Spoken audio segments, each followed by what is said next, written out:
പ്രിയമുള്ളവരെ, നൊയമ്മിന്റെ ഈ കാലയളവിൽ നമ്മുടെ വിചിന്തനത്തിനും പ്രാർത്ഥനയ്ക്കുമായി സഭ നമ്മൾക്ക് നൽകിയിരിക്കുന്ന വേദഭാഗം വിശുദ്ധ മത്തായിയുടെ സുവിശേഷം 8-ാം അധ്യായം 18 മുതൽ 22 വരെയുള്ള സുവിശേഷ ഭാഗമാണ്. ശിഷ്യത്വത്തിന്റെ യഥാർത്ഥ അർത്ഥത്തെക്കുറിച്ചാണ് ഇവിടെ വിവരിക്കുന്നത്. കുരിനരികൾക്ക് ഗുഹകളും ആകാശപ്പറവകൾക്ക് കൂടുകളുമുണ്ട്, എന്നാൽ മനുഷ്യപുത്രന് തലചായ്ക്കാൻ ഇടമില്ല എന്ന് യേശു പറയുന്നു. ഈ നോമ്പുകാലത്ത് നമ്മുടെ സ്വാർത്ഥ മോഹങ്ങളെ ഉപേക്ഷിക്കുവാനും നമ്മളുടെ അനുദിന കുരിശുകളെ എടുത്തുകൊണ്ട് അവിടുത്തെ അനുഗമിക്കുവാനും നമ്മൾക്ക് സാധിക്കണം. ഈ യാത്രയിൽ വിശുദ്ധ പൗലോസ്ലീഹായുടെ വാക്കുകൾ നമ്മൾക്ക് പ്രചോദനമാകട്ടെ.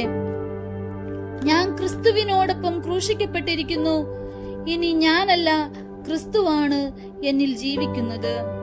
വിശുദ്ധ പൗലോസ്ലീഹ ഗലാത്യക്കാർക്ക് എഴുതിയ ലേഖനം 2-ാം അധ്യായം 20-ാം വാക്യം.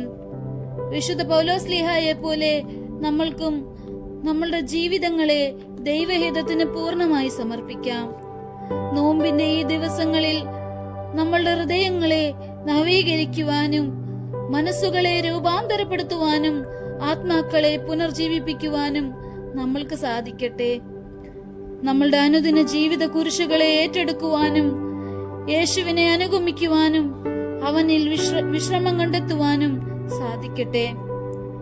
പൂർണ്ണ ഹൃദയത്തോടും മനസ്സോടും ആത്മാവോടും കൂടെ അവിടുത്തെ അനുഗമിക്കാനുള്ള അനുഗ്രഹം ഈ നോമ്പ് അനുഷ്ഠാനത്തിലൂടെ നമ്മൾക്ക് ലഭിക്കട്ടെ എന്ന് നമ്മൾക്ക് ആത്മാർത്ഥമായി പ്രാർത്ഥിക്കാം.